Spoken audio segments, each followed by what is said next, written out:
Happy President's Day, everyone.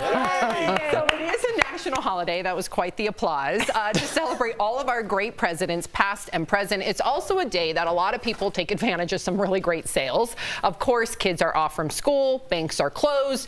Should it be a holiday? I'm looking at our viewers. Some of our viewers question why it is a holiday. Just dial it back 2 weeks. We could have all the same, hey, good for the presidents, but it's the day after the Super Bowl. Let's just make it happen. Even though we're still here, which stinks, at least America will be happy.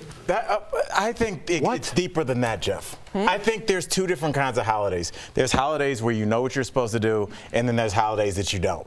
And this is a holiday you don't know what to do. Halloween, you know what to do. Christmas, you know what to do. Thanksgiving, you know what to do. Name another holiday where you don't know what to do. You don't, like, Arbor Day. Okay, fair. You plant a tree. I always no plant one a has tree. ever done that. Really? I've been planting a tree since Tree People over off a Sunset, if you guys remember Tree People, because they all were from LA. Nobody knows who Tree People are. Talking about. And we all lived in LA. All right. I've never heard Arbor of Tree Day. People. People know what to do with Arbor Day. Tori. I would just like to say, and I kind of agree with Jeff, move it back and let people have that day. Or how about we have voting be a federal holiday so people can have the day off? In other countries, this is normal. We should make it easier for people to vote. And we're celebrating George Washington, and we're not celebrating voting. What are we doing? You have to do something where you can also mix in drinking. No, you don't. Yes, because if you do the voting, the hard work, if there's a drink, like St. Patty's Day is like, it's popular for a reason. If you say, go do your civic duty, and then there's some kind of party we make up, people would do it. A little voting day party. Coming from the sober person. Yes, but I'm like, you got to get people into the booths. Get smashed and go vote for our president.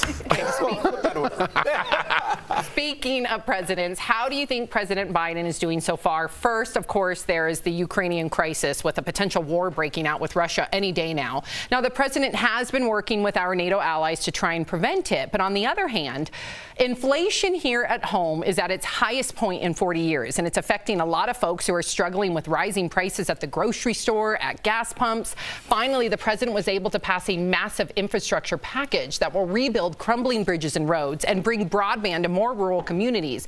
DBL Nation, got to hear from you. How do you think the president is doing so far? We're going to get to the panel, but please go to dblvote.com to weigh in. What do you think, Tori?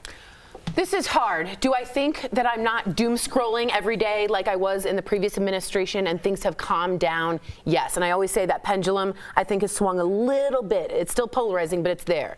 Do I think unemployment is incredibly doing very, very well? It's the best it's ever been. It's at 3.9%. That's huge, down from a 6%, I believe, at some point. 6.2%. Great. Infrastructure bill, fantastic. I have a sense that Joe Biden has a singular way of consoling people because he's been through so much trauma. He lost his wife, he lost his daughter. Beau Biden died at a young age. And in a time with so much tragedy, I wish I felt a connection to what I call the consoler in chief, where he can speak to us and say, this has been really hard. And if any president to understand trauma, Biden would get it. So do I wish I got more human Biden? Yeah, and a lot of pundits agree with me. We're getting a robotic and Biden, and maybe that's what we need too. But I prefer to hear I'm fine with that. I'm not. But I need Jeff to be cool with me. I don't need my president to be my best friend. I don't need my best friend, but I need him to understand my pain. No, you know what, Tori? I needed masks. And I went into CVS when I was in LA a couple weeks ago. They had free N95 masks just out on a picnic table. Too. We got them at Safeway. Yeah, they're where there weren't any. Like, have we all forgotten where we were a year and a half ago, Sammy? Where, like, we have guests in the studio right now. Like, stop. That's insane. So you feel good about Biden? I am happy with where we are. Is it perfect? But no. here, but I can hug people. That means something. There has to be some accountability, right? Because I'm tired of this. I'm a Democrat, so I'm going to stand behind my guy no matter what he does. Listen, inflation's up. Gas, we all see it at the gas pumps. We all see it when we're buying groceries. You have to be held accountable. This guy does not even show his face. We don't know what's going on. You have to say, hey, we need better from you. We talked about Trump every single day. We knew what he ate for lunch. When this guy falls up the stairs of Air Force One, we don't show up because we don't want to insult him. It's like we need to hold him accountable. I agree with you. I don't necessarily think that's Biden's fault that inflation and gas prices are high. I want to talk about inflation really quick. Go ahead, finish your statement. But I'll simply say that Trump was always on because Trump was always creating such a big noise. That was him every single day. We want quiet Mike president. Pence. I want a Mike quiet Pence, a president. fly flew in his hair. They did it on Saturday Night Live for 2 months in a row with Jim Carrey. We don't talk about Kamala Harris. We don't talk about Joe Biden. We don't even bring them up. But choose to Jeff's point, the scrutiny is definitely different.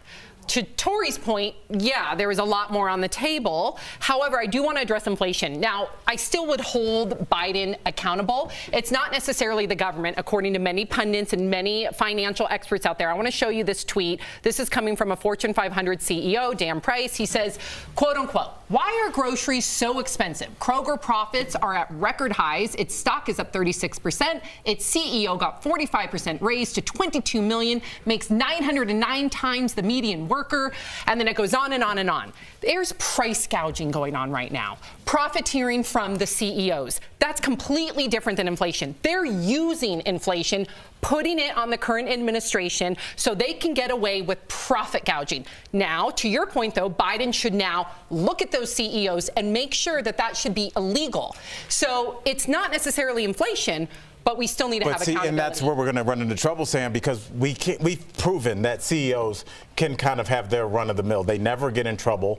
They can name their own price. When they are outed and forced to leave under bad situations, they are given golden parachutes that one. Well, that's would to just Sam's point. Does he regulate that more? But how do you regulate corporations when corporations run everything? Listen, we're at the point. We're at the point now where it's like, hey, at least he's not Trump. We're past that point now. You got to step up and start taking control, and not just hang your hat on. He's not Trump. We can't. We got to get past that. Definitely agree with that. Let's see what our viewers say. 58% of you disapprove. Wow. All right. There you go.